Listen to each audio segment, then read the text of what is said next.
First of all, Rosh Chodesh to everyone. Rabbi John, with your permission, with my father's permission.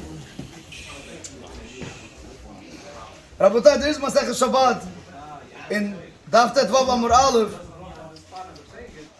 It speaks about what does it mean that a person should not refrain from coming to learn the basic measures. Unfortunately, a lot of us think because we don't have black and white, we don't dress black and white, we don't wear a hat, we don't put on piyot, we don't have a beard, so maybe the Torah learning is not for us. Maybe we shouldn't come to the basic measures. Rabbi, thank God Today, no. I have to see people that don't. It doesn't matter what people say. We don't think like that. If I don't see the people in the basic measure, it means that's the way they think. Why aren't they here every single day learning Torah? What do you mean we don't think like that? Facts. It's a good thing that you have that word because right now. Don't get him started, man. Nobody's ain't gonna save you in a long time. Rabbi Isai, there is a machloket between Beit Hillel and Beit Shammai. How much mayim shuvim, drawn water, will disqualify a mikvah? Okay. I just want to show you something. How do the Chachamim go like? And from over here, I'm going to show you the importance of what does it mean that a person always attend the base measures no matter what. Don't look at wherever you're holding, who you are, what's your profession. It doesn't matter who you are. You can always benefit the base measures. You can ask a question that's going to make the rabbi think. You could give an answer that the rabbi even never thought of. You have no idea how much each and every one of us has the potential to be able to grow and to become great in Torah. The Gemara says like this. Hillel Omer Melohin Maim Shovim Poslim Et HaMikvah. Hillel says the 12 lugin will disqualify a mikvah if it does not have 40 se'ah. It's a measurement, Rabotai. Shechayav Adam Omar B'Lashon Rabo. The Gemara asks a question. Rashi explains, why does the Hillel use the language hin, which means 12 lugin, and why doesn't he say 12 lugin? The way it's supposed to be said, Mishe says 12 lugin. Why do you have to say hin? Rashi explains, as the Gemara says right now, because a person is obligated to say it exactly the teaching, like his rabbi said it. Hillel's rabbis were Shammai v'Avtalion. This is the way they taught him. He literally means Yud Bet Lugin.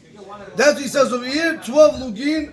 If you have a mikvah which does not have 40 se'ah, and you put 12 Lugin of water, it's a measurement, Rabotai, it will disqualify the mikvah. But once you have a 40 se'ah, once you have the proper measurement, even 1,000 drawing water, you're going to put off lugin, nothing's going to happen, the mikvah is always going to be kosher. Besha Rabotai, Shammai says, Tish'a kabin. Shammai says no. 9 kabin, again, it's a measurement, how much has to disqualify the mikvah. V'chacham omri lo k'divrei zeh v'lo k'divrei zeh, ad sheba'u beit geredi'im mish'ar ha'ashpa, shebiYerushalayim ve'idu mishom Shammai v'Avtalion, sheshalosh lugin mayim shovim poslim et hamikvah. Rabotai, listen to this carefully. The Chachamim say that the halacha is not like Hillel. Rabotai, remember who Hillel was. The halacha is not like Shammai. They themselves hold until these two rabbis came, not two rabbis, two weavers that came from the gates of Yerushalayim, which were the gates of Ashpa, literally meaning dung. It's a gate of Ashpa, which we'll see what Rashi says. And the Chachamim say that since these two weavers said that they heard in the name of Shammai v'Avtalion, the halach is like these two weavers. That what, Rabotai, how much you have to have? That they said it's shalosh lugin. It's through lugin will disqualify the mikvah water if it does not have 40 se'ah initially. Rabotai, I ask you a simple question. Hillel said that his rabbi said 12 lugin. You have two people that put it to you like this, balabatim. I don't want to say any professional. He says weaver. Two weavers come and they say, we testify that Shammai v'Avtalion said not 12 lugin, but they said 3 lugin. The Chachamim say, we go like these weavers. What happened to Hillel? What happened? You overlook him just like that? What happened to Shammai? Rabotai, listen what Rashi says over here. שני גרדים משאר האשפות במסכת אדיוט מפרש למה הוזכר שם אמונתם ושם מקומם. Rabotai, since when do you start telling me what a person's profession is? If a person has a good point, if he's able to testify on something, what do I care what his profession is? What do I care from where he comes? He comes from the lowest place and he's the lowest person that's able to do the job. Why do you have to tell me? If he's able to testify, let him testify. Rabbi said, Lomar, Rashi says, Shelo Yimna Adam Atzmo Mibeis HaMedrash. He says over here that a person should not refrain himself from coming to the base Knesset, meaning to learn Torah. She'en lecha emunot pechuta migeradei. You do not have any job which is more disrespectable or more degrading than a weaver. She'en mamadim mimenu lo kohen gadol v'lo melech. From these type of people, will not come out no kohen gadol and not a king. Kidamrim b'kiddushin daf pei bet amar aleph. Ve'en shab Yerushalayim pachut mishar ha'ashpot. Rabotai, listen carefully. And the gate of, if I want to say it, garbage, the gate of Ashpa, which was the lowest gate, there's nothing more lowest than that place. And what does Rashi conclude? Ve'echriyu be'edutan kol hachmei Yisrael. The rabbi says, since they testified that this is 3 lugin, we're going to go with these two weavers. Rabotai, you see from Rashi, what does he teach you? It doesn't matter who you are. You could be the biggest person, or Chas v'Shalom person could be from nowhere, Rabotai.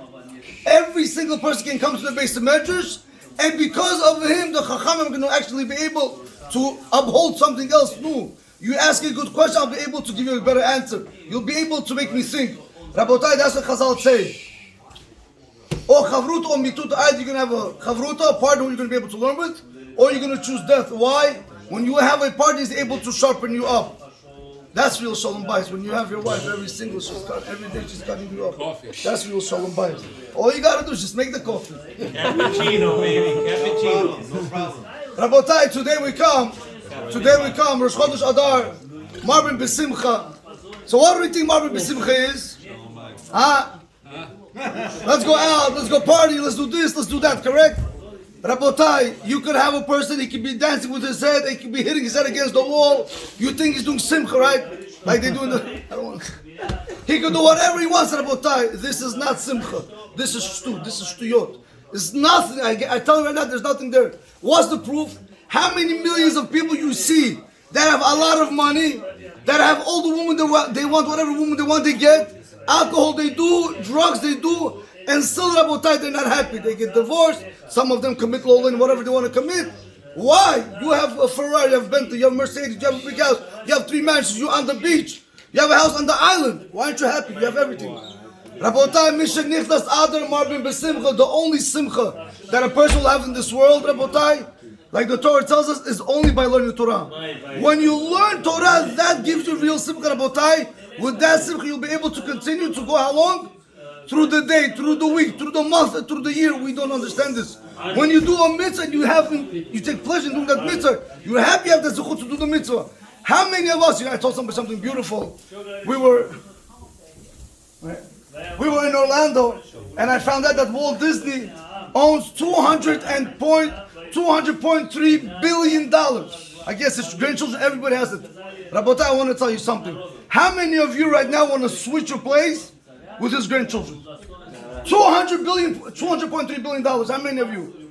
I want to teach you every morning, Rabotai, we say Baruch Ata Hashem, Elokeinu Melech HaOlam, Shelo Osani Goy. What do you think we were speaking about? The guy that sits on the corner and drinks booze all day and that's it? Rabotai was speaking about the richest guy in the world. A guy who has everything, and still we say, thank God you didn't make me like him. Not the money, I don't want nothing. You know what? Rabotai, to teach you what? Without the Torah, without Nisham, without mitzvot, Rabotai, what is our life worth? So, besides this, Mishe Nichnas Adam Marbim B'Simcha, the Marbim should be in the mitzvot in the Torah, not in Shtuyot. Baruch Adonai.